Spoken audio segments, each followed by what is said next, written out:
We get Wagner.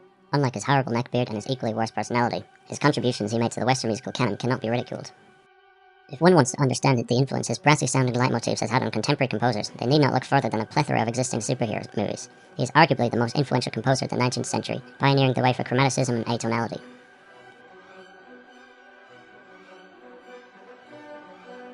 What sets Wagner apart from the crowd is his obsession with using leitmotifs to help convey a story through music.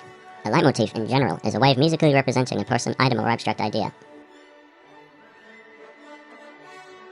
The piece I will be discussing is his prelude to Tristan und Isolde.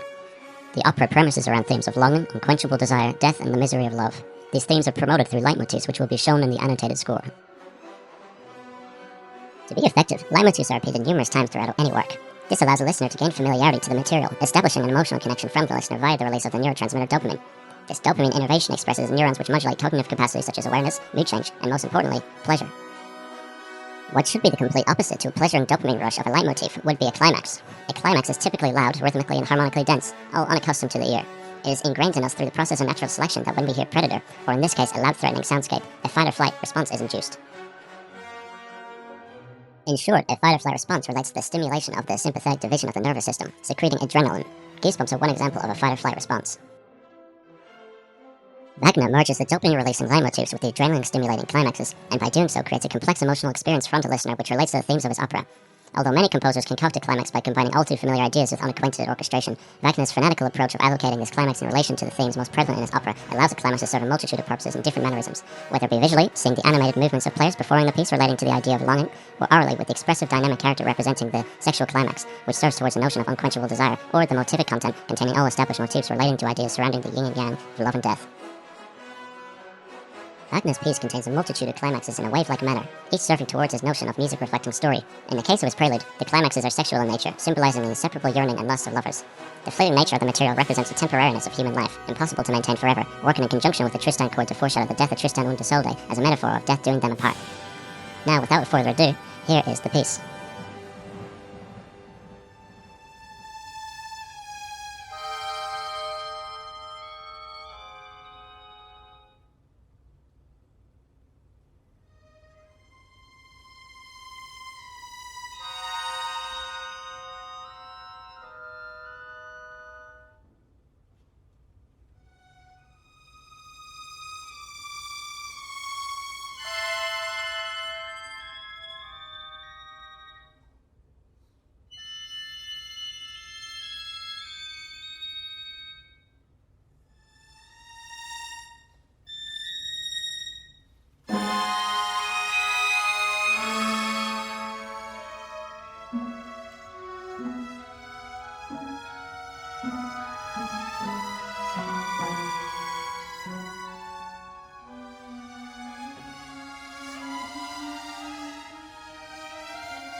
Why does the climax feel achieved?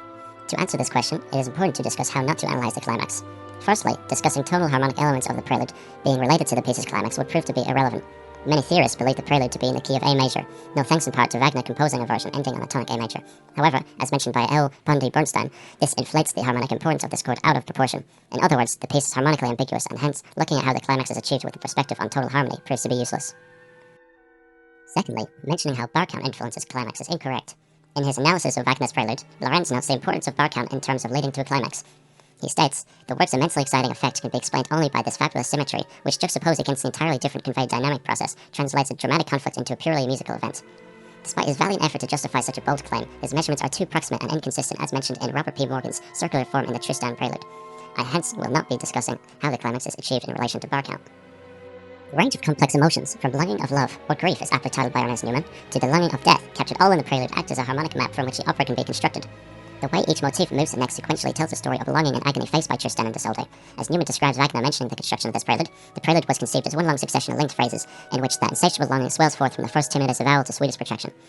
This explanation coincides with what is garnered from the motific analysis, that is, not a single bar is missing a fragmented or fully fledged motif. Hence, since the composer admits to writing the piece with relation to motifs, it is best to look at it with a motific perspective. To show comparison to the popularity of motifs, including fragments, this table is well suited. Whilst many emotions are displayed in this prelude, the focus is on love.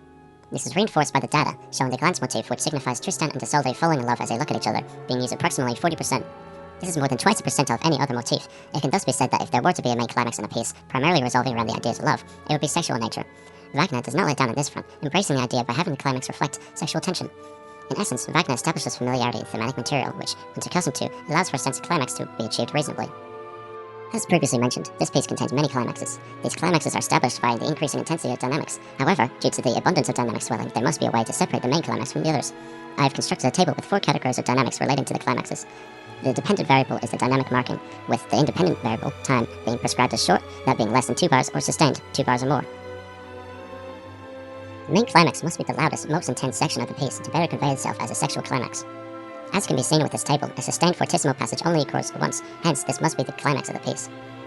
The sustained fortissimo passage section lasts for 3 bars starting on bar 74, however the climax is still sustained for a further 2 bars as always forte, until it swells dynamically for 3 more bars before a short fortissimo climax.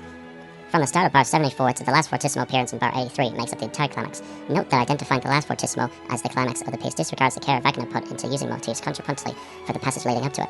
Not to mention this analysis primarily discussing the treatment of music in terms of a climax, meaning many important details would be missed if the analysis was on 1 bar tutti chord. To find out when the climax occurs, an average can be taken from 3 YouTube videos, starting from the first note of the prelude until the last of the bar in 103. By doing this calculation, the climax is found to occur approximately 69.4% through the piece. Note that finding when the climax of this piece occurs in terms of bar numbers is insufficient data due to tempo changes, and thus bars being unequally weighted relative to time. This climax occurring at this point of the prelude is uncannily close to the timing of the climax in the Liebestod. I believe the prelude acts as a harmonic map for the opera to come, and thus the climax could foreshadow the death of Isolde. Now we will listen to this climax.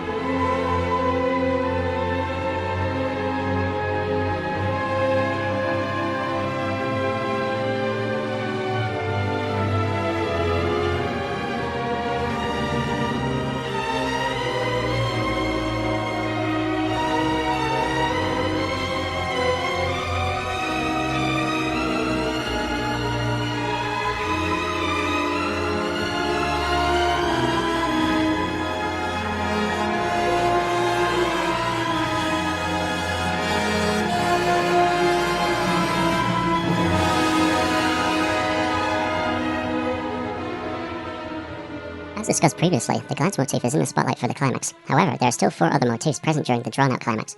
Wagner establishes familiarity with the material and introduces it contrapuntally into the climax.